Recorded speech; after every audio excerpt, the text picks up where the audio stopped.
अस्सलाम वालेकुम लो जी तुसीं देख रहे हो पंजाबी चैनल तुहाडे सारिਆਂ ਦਾ ਲਾਈਕ ਕਮੈਂਟ ਤੇ ਚੈਨਲ ਨੂੰ ਸਬਸਕ੍ਰਾਈਬ ਕਰਨ ਦਾ ਬਹੁਤ ਸ਼ੁਕਰੀਆ ਕਹਿਣ ਦਾ ਮਤਲਬ ਹੁੰਦਾ ਕਿ ਸਬਸਕ੍ਰਾਈਬ ਕਰ ਲਿਆ ਕਰੋ ਹਾਂਜੀ ਜਿਨ੍ਹਾਂ ਨੇ ਨਹੀਂ ਕੀਤਾ ਹਾਂਜੀ ਤੇ ਬੜੀਆਂ ਮੁਬਾਰਕਾਂ ਜੀ ਚੰਨ ਨਜ਼ਰ ਆ ਗਿਆ ਜਨਾਬ ਮੌਲਵੀਆਂ ਨੇ ਖੱਪ ਪਾਤੀ ਹੈ ਗਵਾਹੀਆਂ ਆ ਗਈਆਂ ਨੇ ਪਤਾ ਨਹੀਂ ਕਿੱਥੋਂ ਚਾਰ ਸਾਫੀਆਂ ਨੇ ਵੀ ਦੇਖਿਆ ਚੰਨ ਹਾਂਜੀ ਉਹਨਾਂ ਦੀ ਗਵਾਹੀ ਬਹੁਤ ਅੱਗੇ ਹੈ ਹਾਂਜੀ ਉਹਨਾਂ ਨੇ ਬਹੁਤ ਛੇਤੀ ਹੈ ਈਦ ਕਰਾਉਣ ਦੀ ਹਾਂਜੀ ਜਿਹੜੇ ਦੂਰਬੀਨਾਂ ਲਾ ਕੇ ਬੈਠੇ ਨੇ ਉਹਨਾਂ ਨੂੰ ਵੀ ਨਜ਼ਰ ਆ ਗਿਆ ਜਨਾਬ ਤੇ ਆਇਆ ਇਹਨਾਂ ਨੂੰ ਚੰਨ ਦੁਪਹਿਰ ਦਾ ਨਜ਼ਰ ਆਇਆ ਹਾਂਜੀ ਐਸੀ ਗੱਲ ਕੋਈ ਨਹੀਂ ਕਿ ਦੂਰਬੀਨਾਂ ਜਿੰਨੀਆਂ ਇਹਨਾਂ ਕੋਲ ਹੈਗੀਆਂ ਨੇ ਚੰਨ ਨਜ਼ਰ ਆ ਗਏ ਸੀ ਇਹਨਾਂ ਨੂੰ ਫਿਰ ਇਹਨਾਂ ਨੇ ਚੰਨ ਨੂੰ ਰਿਕੁਐਸਟ ਕੀਤੀ ਕਿ ਬਈ ਜਦ ਤੱਕ ਤੂੰ ਇਹ ਡਿਮਾਂਡ ਸਾਡੀ ਪੂਰੀ ਨਹੀਂ ਕਰੇਗਾ ਤੇ ਅਸੀਂ ਐਲਾਨ ਨਹੀਂ ਕਰਾਂਗੇ ਤੇਰਾ ਤੇ ਚੰਨ ਕਹਿਣ ਲੱਗਾ ਕਿ ਯਾਰ ਕੀ ਗੱਲ ਹੈ ਮੈਨੂੰ ਦੱਸੋ ਫਿਰ ਕੀ ਕਰਨਾ ਮੈਂ ਕਿਹੜੀ ਮਜਬੂਰੀ ਆ ਗਈ ਹੈ ਫਿਰ ਮੌਲਵੀ ਜਿਹੜੇ ਨੇ ਉਹਨਾਂ ਨੂੰ ਆਰਡਰ ਸੀ ਉਹ ਕਹਿਣ ਲੱਗੇ ਕਿ ਵੀ ਚੰਨ सब तो पहले तो तू कर 9 मई की मजम्मत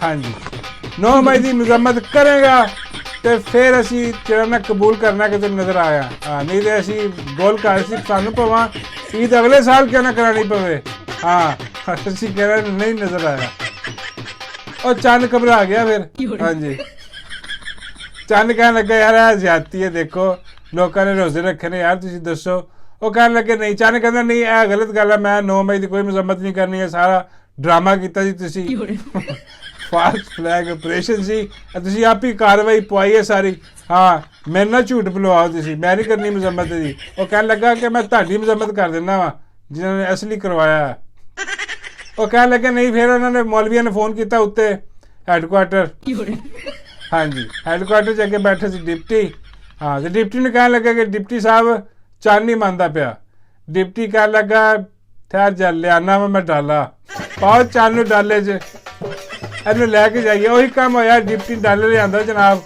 चंद पाया डाले च अगले ने तो लै गए हाँ जी चंद दियाँ फिर चीखा सी कोई ओए होए पहले तो उन्होंने चंगा कुटिया चंद नू कीता नंगा उन्होंने हाँ जी अगों पिछे चंद ही बनाई फिल्म और कह लगे करदा कि नहीं करदा मजम्मत 9 मई की चल कह लगा यार ताड़ी मेहरबानी यार इंज ना करो यार तुसी क्यों झूठ बुलवाने डिप्टी कह लगा बन दो इटा इहदे नाल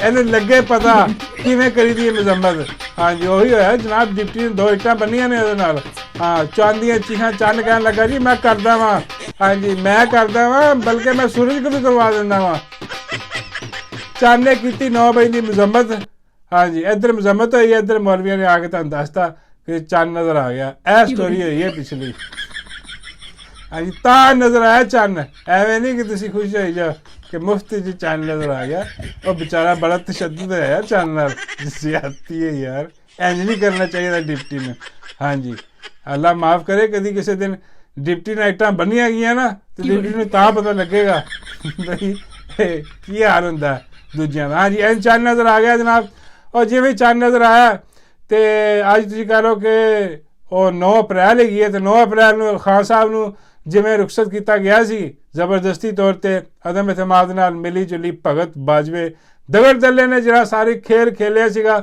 ਉਹ ਸ਼ਬ ਖੂਨ ਮਾਰਿਆ ਸੀ ਖਾਨ ਦੀ ਹਕੂਮਤ ਦੇ ਵਿੱਚ ਹਾਂ ਜੀ ਅੱਜ ਸਾਰੇ ਬੜੇ ਜਸ਼ਨ ਦੇ ਵਿੱਚ ਨੇ ਇੱਕ ਤੇ ਈਦ ਦਾ ਕੰਮ ਹੈ ਸਾਰਾ ਤੇ ਦੂਜਾ ਕਿ ਲਹਿਰ ਹੀ ਉੱਠੀ ਹੈ ਕਿ ਜੇ ਅਸੀਂ ਨਿਕਲਣਾ ਬਾਹਰ ਅੱਜ ਉਹ 9 ਅਪ੍ਰੈਲ ਦਾ ਦਿਨ ਸੀ ਜਿਹੜਾ ਰਾਤ हाँ जी वो दोबारा रिपीट करनी है सारे कह रहे हैं सोशल मीडिया पर भी निकलो बाहर निकलो भी निकलो लेकिन मेरा एक सवाल है वे कि भाई लोग तो निकलणगे लेकिन वो कित्थे ने लोग जिन्होंने लोगों ने वोट दिते ने हाँ जी वो दगड़ दल्ले क्यों नहीं निकल रहे सवाल तो पूछना चाहिए ना भाई जी हाँ जी कुछ होने निकले लेकिन अक्सरीयत जी है बई आवाम ने खान के नाँ से उन्होंने वोट दिते उन्होंने घर बैठिया हाँ जी उन्होंने कंपेन भी नहीं करनी पई तो उन्होंने जितवा दिता हाँ जी चाहे उन्होंने 47 फार्म से हरवा दिता गया लेकिन 45 तो आवाम ने जितवाया उन्होंने निकलना चाहिए तो आवाम तो निकलेगी लेकिन तुसीं यह भी देखना कि जिस बंदे ने तुसीं वोट दिता वो निकलिया कि नहीं निकलिया तुहाडे नाल क्योंकि तो सारिਆਂ ਦਾ फर्ज है असीं बाहर निकलना। दूजी खबर है वे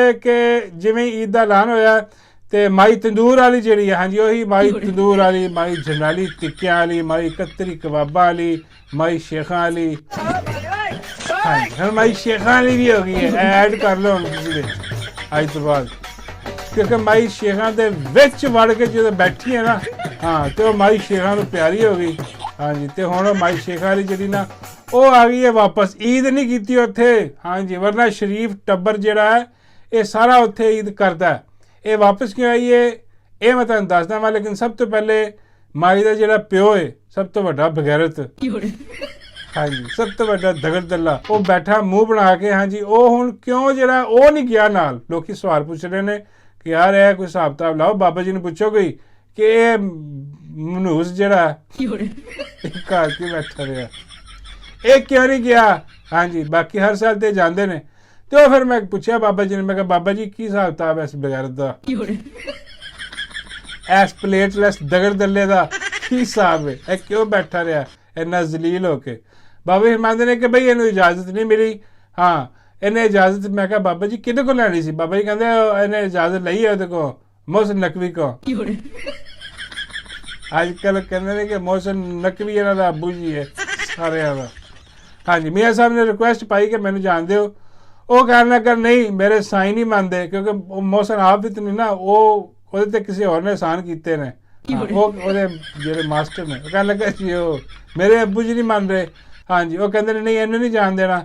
ਹਾਂ ਇਹਦਾ ਕੋਈ ਪਤਾ ਨਹੀਂ, ਇਹ ਜਿਹੜਾ ਨਾ ਬਾਹਰ ਜਾ ਕੇ ਫਿਰ ਸਾਡੇ ਤੇ ਸ਼ੁਰੂ ਹੋ ਜਾਏ। ਹਾਂਜੀ ਉਹ ਕਹਿਣ ਲੱਗੇ ਕਿ ਮੀਆਂ ਸਾਹਿਬ ਤੁਹਾਨੂੰ ਬੁਲਾਇਆ ਇਸ ਲਈ ਗਿਆ ਸੀ, ਤੁਸੀਂ ਹੁਣ ਤਾਹਯਾਤ ਇੱਥੇ ਹੀ ਹੋ। ਹਾਂਜੀ ਮੀਆਂ ਸਾਹਿਬ ਦਾ ਇੱਕ ਰੰਗ ਆਵੇ ਤੇ ਇੱਕ ਜਾਵੇ, ਤੇ ਤੁਸੀਂ ਕਹ ਲਓ ਕਿ ਮੀਆਂ ਸਾਹਿਬ ਦੇ ਰੰਗ ਫੱਕ ਹੋ ਗਏ ਮਤਲਬ। ਹਾਂਜੀ ਤੇ ਮੀਆਂ ਸਾਹਿਬ ਕਹਿਣ ਲੱਗੇ ਕਿ ਯਾਰ ਬਹੁਤ ਪਰੇਸ਼ਾਨੀ ਹੈ ਜੀ, ਬਹੁਤ ਪਰੇਸ਼ਾਨੀ। ਮੀਆਂ ਸਾਹਿਬ ਬੈਠੇ ਰਹੇ ਔਰ ਮੀਆਂ ਸਾਹਿਬ ਕਹਿਣ ਲੱਗੇ ਕਿ ਯਾਰ ਇਹ ਤੇ ਮੇਰੇ ਨਾਲ ਹੱਥ ਹੋ ਗਿਆ। ਤੇ ਫਿਰ ਮੀਆਂ ਸਾਹਿਬ ਦਾ ਇੱਕ ਜਿਹੜਾ ਬੱਚਾ ਜਮੂਰਾ ਉਹਨੇ ਵੀ ਆ ਕੇ ਦੱਸਿਆ ਕਿ ਮੀਆਂ ਸਾਹਿਬ ਜਿਹੜੇ ਨੇ ਨਾ ਉਹਨਾਂ ਨੂੰ ਬੁਲਾਇਆ ਗਿਆ ਤੇ ਬੁਲਾ ਕੇ ਉਹਨਾਂ ਦੇ ਨਾਲ ਜ਼ਿਆਦਤੀ ਕਰ ਦਿੱਤੀ ਗਈ ਹੈ। ਹਾਂਜੀ ਇਹਦਾ ਮਤਲਬ ਪਤਾ ਨਹੀਂ ਕੀ ਹੈ ਵੀ ਜ਼ਿਆਦਤੀ ਹੋ ਗਈ ਹੈ ਤੇ ਕੋਈ ਰਿਪੋਰਟ ਦਰਜ ਕਰਾਓ। ਹਾਂਜੀ ਕਿੰਨੇ ਕੀਤੀ ਹੈ। ਤੇ ਮੀਆਂ ਸਾਹਿਬ ਨੇ ਵੀ ਉਸੇ ਬੰਦੇ ਨੇ ਜ਼ਿਆਦਤੀ ਕੀਤੀ ਹੈ ਜਿਸ ਬੰਦੇ ਨੇ ਮੀਆਂ ਸਾਹਿਬ ਨੇ ਲਾਇਆ ਸੀ। ਹਾਂਜੀ ਫਾਤੇ ਫਰੀਦ ਕਰਕੇ। ਤੇ ਮੈਂ ਕਿਹਾ ਬਾਬਾ ਜੀ ਇਹ ਮਾਈ ਜਿਹੜੀ ਵਾਪਸ ਆਈ ਹੈ ਇਹ ਕਿਉਂ ਵਾਪਸ ਆ ਗਈ ਹੈ। ਬਾਬਾ ਜੀ ਕਹਿੰਦੇ ਉੱਥੇ ਜਿਹੜਾ ਨਾ ਉਹ ਸ਼ੇਖਾਂ ਦਾ ਰਸ਼ ਲੱਗ ਗਿਆ ਸੀ। ਸ਼ੇਖ ਕਹਿੰਦੇ ਕਿ ਮਾਈ ਆਈ ਹੈ। ਹਾਂਜੀ ਬੜੀ ਮੁਬਾਰਕ ਮਾਈ ਹੈ। ਮਾਈ ਮੁਬਾਰਕ, ਹਾਂ ਮਾਈ ਕਤਰੀ ਹੈ ਨਾ, ਤੇ ਉਹ ਜਾਣ ਕੇ ਸਾਰੇ ਉਹ ਫਿਰ ਉਹਨੇ ਲਾਈਨਾਂ ਬਣਾ ਲਈਆਂ ਉੱਤੇ, ਇੱਕ ਆਵੇ ਜਾਵੇ, ਦੂਜਾ ਮਿਲਣ ਆਵੇ, ਤੀਜਾ ਆਵੇ। ਹਾਂ ਮਾਈ ਕਹਿੰਦੀ ਹੈ ਬਸ ਕਰੋ ਕੰਮ ਹੀ ਫੜ ਲਿਆ, ਬਸ ਇੱਥੇ ਪੈ ਪੂਹੇ ਮੰਗਣ ਆਇਆ ਸਾਨੂੰ ਦਿਓ। ਉਹ ਬਥੇਰੀਆਂ ਹੋ ਗਈਆਂ ਮੁਲਾਕਾਤਾਂ। ਹਾਂ ਕੋਈ ਪੈਸੇ ਦਿਓ। ਉਹ ਕਹਿਣ ਲੱਗੇ ਮਾਈ ਫਿਕਰ ਨਾ ਕਰ, ਪੈਸੇ ਆ ਜਾਣਗੇ, ਬੜੇ ਬੜੇ ਲੰਬੇ ਮੁਆਇਦੇ ਹੋ ਜਾਣਗੇ। ਤੂੰ ਜਾ ਪੰਜਾਬ ਦੇ ਵਿੱਚ ਜਿਹੜੀਆਂ ਤੂੰ ਟਿਕਟੋਕਾਂ ਚਲਾ ਰਹੀ ਹੈ ਨਾ ਉਹ ਵੀ ਚਲਾ।